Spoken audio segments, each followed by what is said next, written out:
India, a country full of color and history, is a rising star today.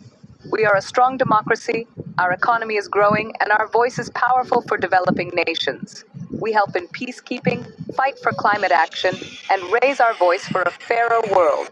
But there's one thing we don't have: veto power in the United Nations Security Council. This powerful tool gives a select few countries the power to block any resolution, no matter what the global consensus is. Imagine having the right to say no to any decision, no matter how many people agree. That's what veto power means. But India, despite having so much influence and potential, why doesn't it have this power? To understand this, we need to go back in time, to the birth of the United Nations.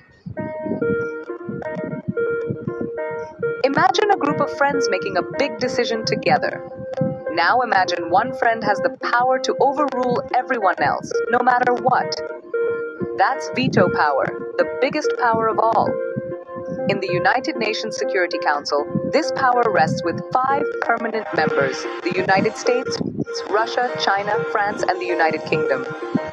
These countries, also known as the P5, were given this special status after World War II.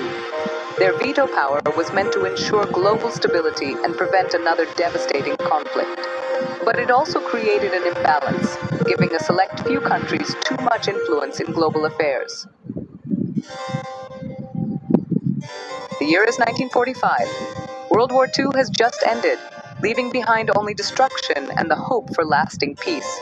From the ashes of war emerged the United Nations, a global organization dedicated to preventing future conflicts and promoting international cooperation.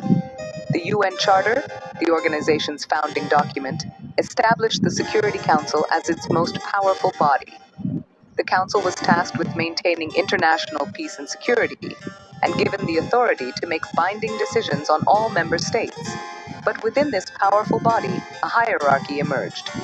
5 victorious nations: the United States, the United Kingdom, France, the Soviet Union, and the Republic of China, secured permanent seats on the Council along with the power of the veto.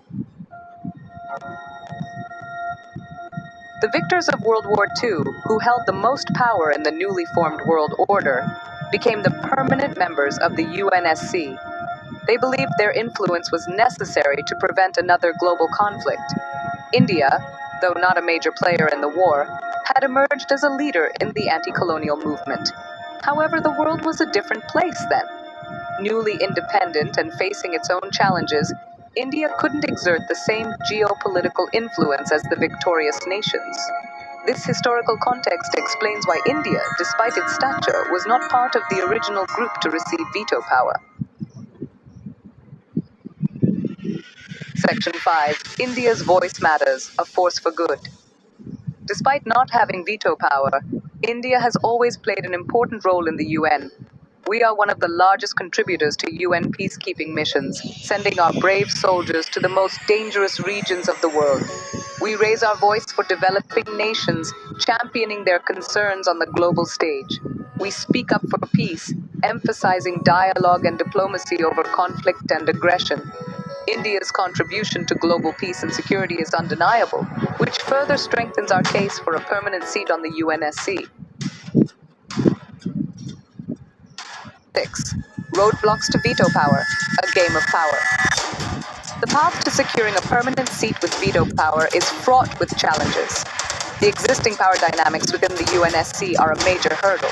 Some permanent members, unwilling to dilute their influence, are hesitant to support reforms that would grant India or any other nation this power. Geopolitical considerations also come into play. Alliances and rivalries influence decisions, making the process of UNSC reform a complex and delicate dance.